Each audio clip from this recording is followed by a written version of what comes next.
Ассаламуалейкум достар, сіздер Еркебұлан Болатов YouTube арнасындасыздар.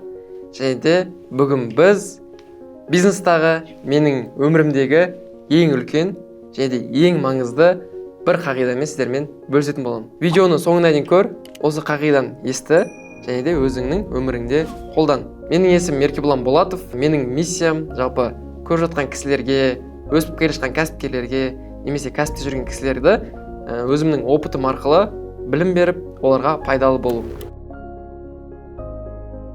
2022 жылы кәсіпті жасап жүрген кезде менің басымнан бір оқиға болады. Ол оқиға менің өмірімді өзгерткен оқиғалардың бірі. Ол менің партнеріммен байланысты. Мен күнде офисқа келіп, энтузиазммен бизнесті бастап, күшті бизнес жасап жүреміз. Бір уақытта менің әрбір күнім азапқа айналып кетеді. Мен офисқа келем, өзімді жаман сезінем. Үйге барам, өзімді жаман сезінем. Далада жүрем, өзімді жаман сезінем. Өзіме сұрақ қоямын, неге Еркебұлан сен өзіңді жаман сезініп жүрсің? Сөйтіп сұрақ қойып, ойлана келе, мен түсінемін, что менің ішімде жатқан барлық потенциалымды мен іске асыра алмай жатырмын. Барлық потенциалымды мен көрсете алмай жатырмын. Сұрақ қоямын. Еркебұлан, неге сен барлық потенциалыңды шектеп, қолдана алмай жатсың сен барлық потенциалыңды деп сұрақ қоямын өзіме. Түсінемін да, что менің жасап жатқан бизнесімдағы партнерімнің арманы, мақсаты және де оның компанияға деген ойы басқаша менен қарағанда. Соответственно, біздің долямыз почти бірдей болғандықтан компанияның өсуіне бұл әрине кедергі келтіреді. Яғни мен өзімнің жүктелген міндетімнен артық жасай алмаймын. Артық мүмкіндігім жоқ. Солай мен жүрем, и маған бір ой келеді. Партнерствоны үзу. Партнерствоны тоқтатып, компанияда мен шығып кетемін, немесе мен партнерім шығып кетеді деген ой келеді. Бірақ та мен бұл ішімдегі сезімді өзімнің партнеріме айта алмаймын. Сөйтіп 1 ай өтеді, 2 ай өтеді, 3 ай өтеді, 4 ай өтеді, және почти 5 ай өтіп жатқан кезде мен бір күні шығам далаға, ойланып жүрмін. Еркебұлан, сен сонда үстіп жүре бересің ба? Яғни өспей, потенциалын реализовать етпей, сөйтіп аз долямен үстіп жүре бересің ба өзің? Әлде сен өзің шығып кетіп, жаңа бизнес ашып, жаңа деңгейге шығасың ба? Деп өзіме сұрақ қойдым. Сөйтіп айттым.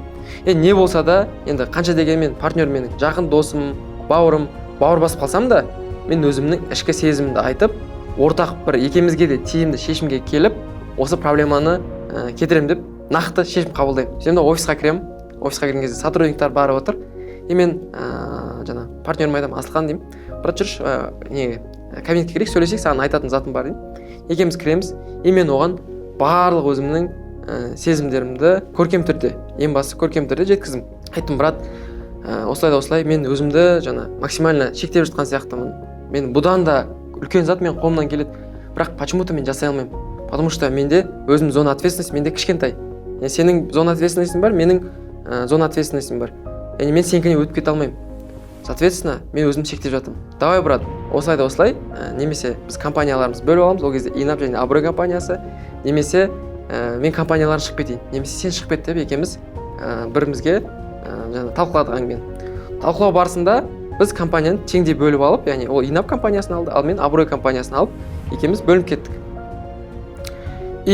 Әрине басында қиын болды. Енді қанша дегенмен бауыр басып қалған адамың, қанша дегенмен өзінің жауапкершілігі бар адаммен жұмыс жасағандықтан барлық жауапкершілік саған түскен кезде қиналып қаласың. Сөйтіп мен бірінші мен де қиналып қалдым. Бірақ та екінші, үшінші айда мен доходым өсіп, компаниям өсіп бастап жатқан кезде өзімді шешімді қабылдағаныма риза сезіндім, яғни өзімді мақтан тұттым. Еркебұлан, сен красавчик. Сол сәтте қорықпай, уверенно өз сезімдеріңді айтып, сол шешімді қабылдағаның сенің қазіргі күнге жеткізіп жатыр деп, сол сәтте мен өзімді іштей мақтан тұттым да. Солай мен өмірімдегі бір үлкен маңызды қағиданы алдым. Ол қағида ешқашан қазір ойыңызға келіп тұрған шешімді кейінге қалдырмау. Шешім бір келіп тұрма, ой келіп тұрма, оны ешқашан ертеңге, немесе ертең ары күнге, келесі айға, келесі аптаға қалдырмаңыздар. Дәл қазір шешіңіздер. Себебі қалдырғаннан ешқандай да пайда жоқ. Себебі сіз бүгін ол шешімді қабылдамасаңыз, бәрібір де 2 айдан кейін, немесе 3 айдан кейін мен сияқты ол шешімді қабылдайтын боласыздар. Сол үшін де жүректеріңізді тыңдаңыздар, шешімді тез қабылдап, барлық потенциалдарыңызды максималды түрде іске асырыңыздар. Видео ұнады деген ойдамын. Жалпы осы видеоны соңына дейін көрген кісілерге үлкен рахмет. Өздеріңіздің ойларыңызды жазып, осындай сіздерде де бастарыңызда история болды ма, соны комментарийға жаза кетсеңіздер, мен барлығын оқимын. Каналымызға тіркеліп кетіңіздер. Сіздер тіркелген сайын бізде осындай керемет мотивация беретін, білім беретін видеолар саны әлдеқайда көп болады. Және де осы видеоны өзіңіздің досыңызға және партнеріңізға жіберіп қойыңыз намек ретінде. Келесі видеода көріскенше барлықтарыңызға үлкен рахмет.